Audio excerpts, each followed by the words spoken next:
Assalamualaikum warahmatullahi wabarakatuh. Halo teman-teman Vietnam, bertemu lagi dengan Miss Tuti di pelajaran IPA. Bagaimana kabar kalian hari ini? Semoga semuanya masih semangat ya untuk belajar. Oke, hari ini kita akan melanjutkan pembelajaran kita tentang sifat bahan. Apakah teman-teman masih ingat apa yang sudah kita pelajari minggu lalu? Semoga masih ingat ya. Tapi sebelum itu, mari kita buka dengan bacaan basmalah dan doa sebelum belajar. Bismillahirrahmanirrahim. Rabbi zidni ilma warzuqni fahma waj'alni minas sholihin. Amin. Bisakah teman-teman menebak ada berapa banyak benda yang dibuat dari kain pada gambar ini? Oke, di sini Miss kasih waktu 5 detik ya untuk menghitungnya.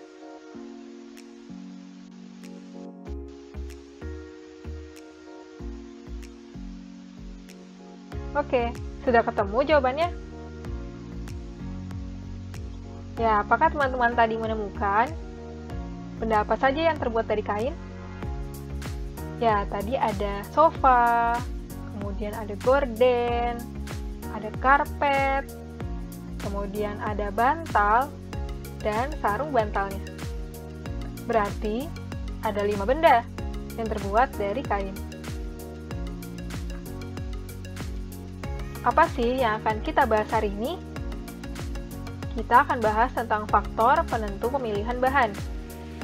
Kita tahu bahwa kemarin ada banyak jenis bahan. Nah, kenapa ya sebuah benda itu menggunakan bahan yang berbeda?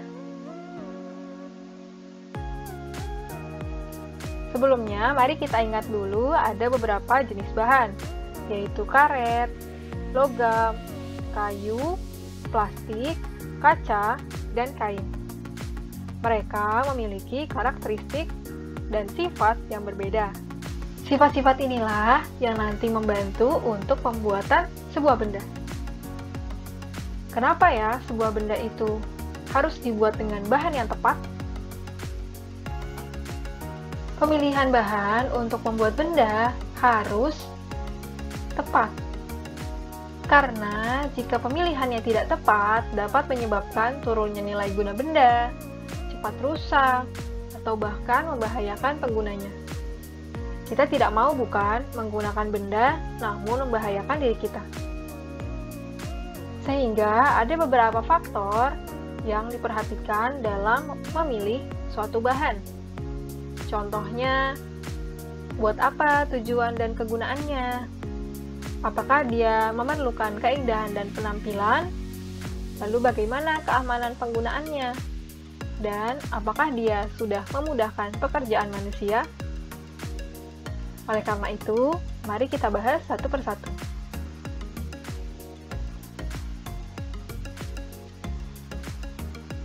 Seperti yang kita tahu bahwa tujuan dan kegunaan benda sangat penting untuk digunakan sebagai pemilih dari apa benda tersebut dibuat. Contohnya, apakah dia itu harus memiliki sifat menghantarkan panas atau tidak, apakah dia itu harus transparan atau tidak, dan seterusnya. Kita dapat melihat contohnya pada kabel listrik ini. Kabel listrik harus terdiri dari bahan yang dapat mengantarkan listrik dengan baik, yaitu konduktor. Jadi, konduktor itu ada dua, teman-teman, konduktor panas dan konduktor listrik. Biasanya, bahan-bahan yang dapat digunakan sebagai konduktor panas dapat juga digunakan sebagai konduktor listrik. Sehingga pada kabel listrik, bagian dalamnya terdiri dari logam, karena logam dapat menghantarkan listrik dengan baik. Tapi, bagian luarnya harus dibungkus lagi. Kenapa? Karena jika tidak dapat membahayakan orang-orang yang menggunakan kabel ini. Maka dilapisilah kabel ini dengan karet.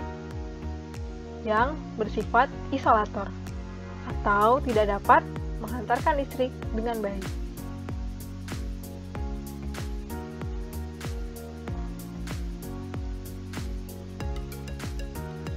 Selain itu, faktor penentu pemilihan benda yaitu keindahan dan penampilan benda. Karena sebuah bahan dapat menentukan keindahan dan penampilannya. Contohnya seperti pada gambar, tas yang dibuat dari kain pasti berbeda penampilannya dengan tas yang dibuat dari parasut. Dan pasti juga berbeda dengan tas yang dibuat dari plastik. Mereka memiliki keindahannya masing-masing.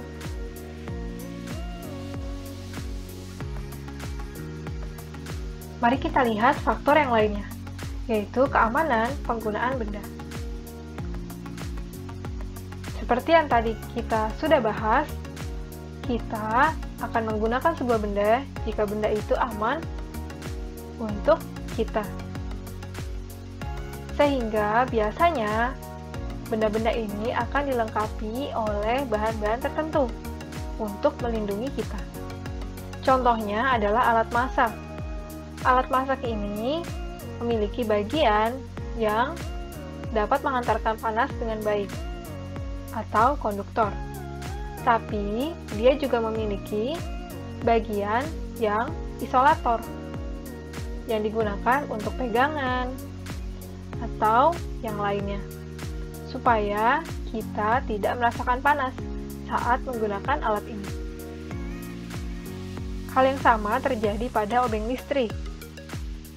Obeng listrik, bagian ujungnya dilengkapi dengan isolator. Misalnya adalah karet. Nah, karet inilah yang akan melindungi penggunanya dari sengatan listrik.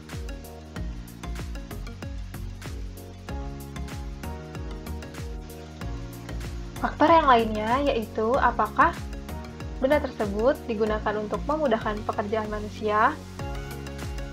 Ya, sebagian besar benda dibuat untuk memudahkan pekerjaan kita, sehingga bahan-bahannya disesuaikan dengan tujuannya. Contohnya adalah pembuka tutup botol ini. Dia memiliki bahan dari logam. Kenapa harus logam?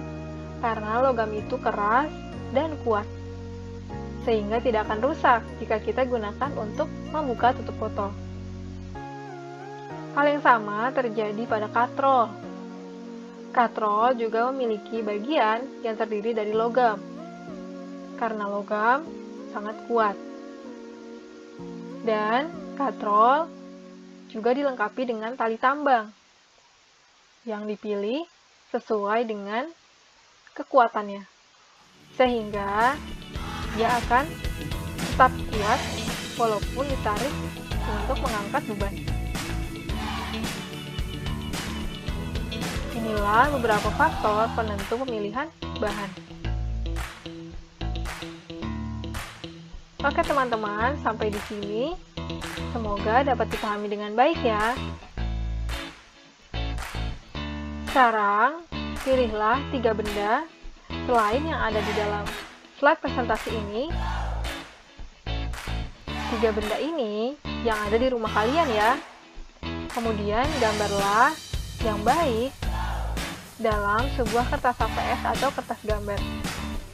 Kemudian teman-teman tuliskan di samping atau di bawahnya dari bahan apa benda tersebut dibuat dan kenapa bahan tersebut yang dipilih sebagai bahan pembuatan benda ini. Jika teman-teman sudah selesai, silahkan kirimkan gambar kalian ke kontak info. Jika teman-teman ada pertanyaan, silahkan ditanyakan ya. Terima kasih sudah menyimak video ini sampai selesai. Semoga teman-teman masih tetap sehat dan semangat ya untuk belajar dari rumah. Sekarang, mari kita tutup dengan bacaan hamdalah. Alhamdulillahirrabbilalamin. Assalamualaikum warahmatullahi wabarakatuh. Goodbye.